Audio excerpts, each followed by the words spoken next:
반갑습니다. 틈틈이와 알아보는 미국 주식, 오늘은 제너럴 다이내믹스, 줄여서 GD라고 부르죠. 이 기업을 심층 해부해 보겠습니다. 지금 전 세계적으로 지정학적 긴장감이 높아지면서 국방 예산은 늘고 있고요. 동시에 부유층의 전용기 수요는 폭발하고 있습니다. 참 독특한 경제 환경이죠. 바로 이 거대한 두 흐름의 한가운데 서 있는 기업이 바로 제너럴 다이내믹스입니다. 오늘 이 방산 및 항공우주 분야의 거인이 왜 지금 시장에 가장 뜨거운 감자인지 그 속내를 속속들이 들여다보겠습니다. 어떤 기업들은요, 위기 속에서 오히려 더 빛을 발하곤 합니다. 제너럴 다이내믹스의 CEO, PB 노바코빅의 이 자신감 넘치는 한마디처럼 말이죠. 실제로 이 회사는 기록적인 한 해를 보내고 있습니다.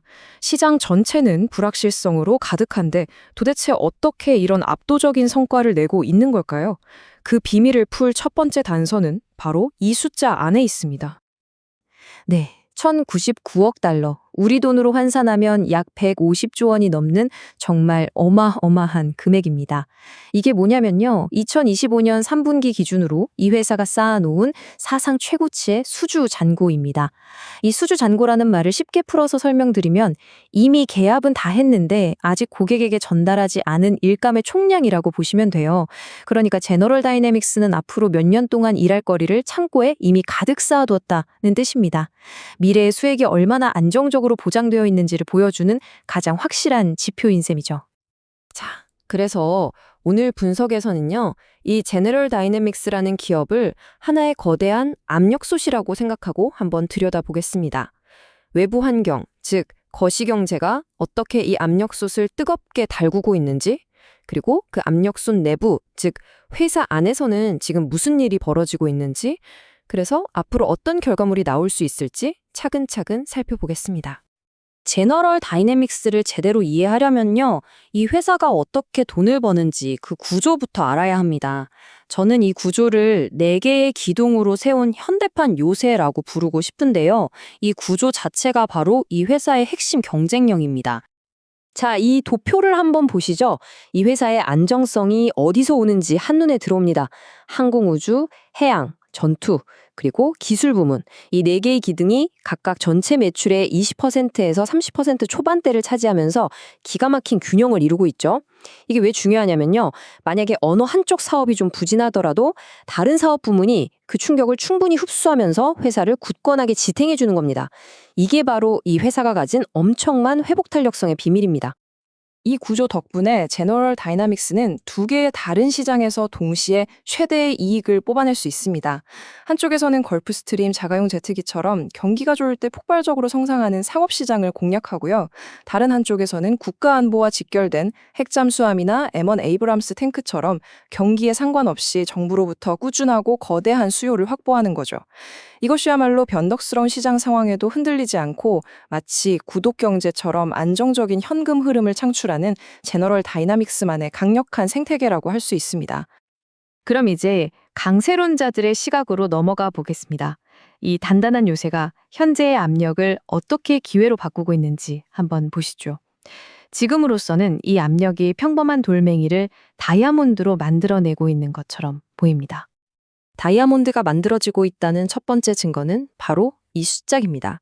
무려 플러스 30.3%. 이게 뭐냐면 2025년 3분기 항공우주 부문에서 기록한 전년 동기 대비 매출 성장률입니다.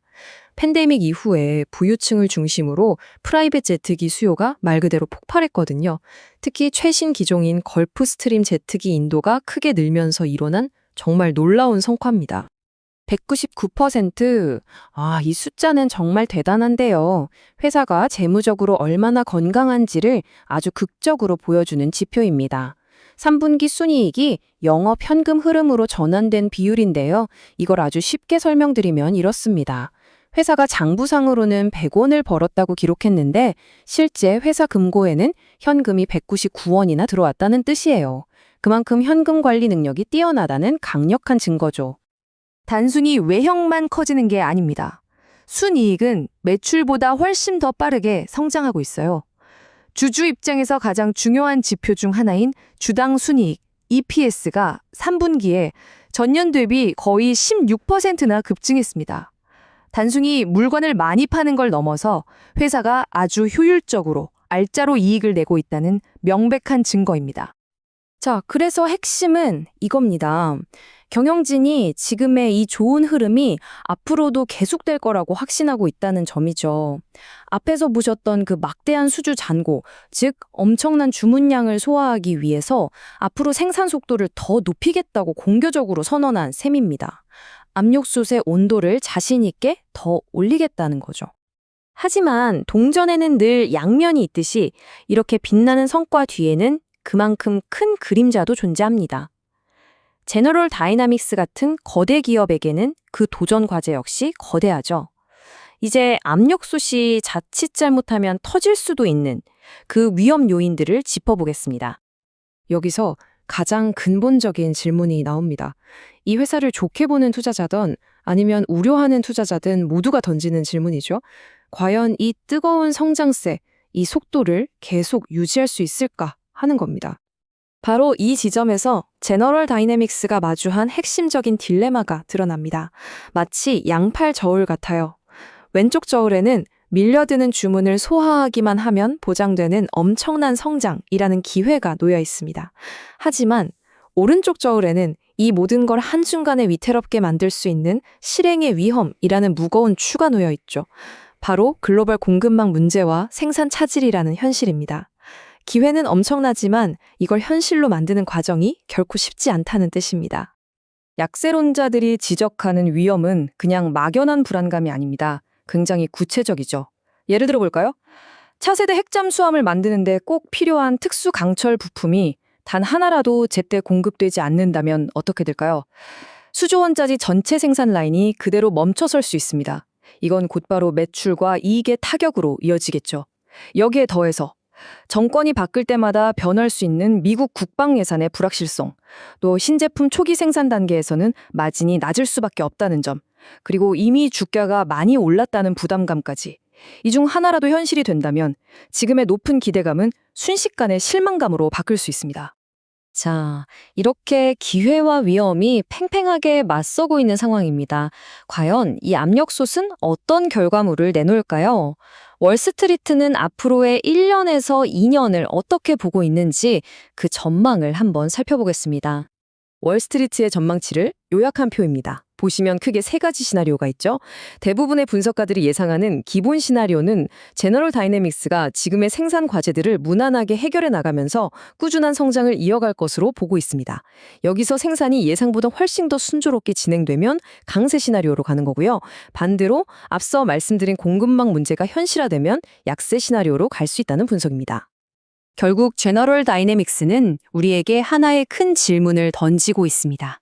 이 불확실하고 격변하는 세상 속에서 이 기업은 투자자들에게 안전한 피난처가 되어줄까요?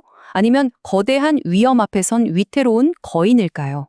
그 답은 결국 눈앞에 쌓인 막대한 주문량을 현실 속의 매출과 이익으로 만들어낼 수 있는 실행력에 달려 있을 겁니다. 오늘 살펴본 심층 리포트가 여러분 각자의 투자의 기준을 세우시는데 도움이 되셨기를 바랍니다. 더 날카로운 토론은 오디오 팟캐스트 본편에서 이어집니다. 궁금한 기업이 있다면 댓글로 남겨주세요.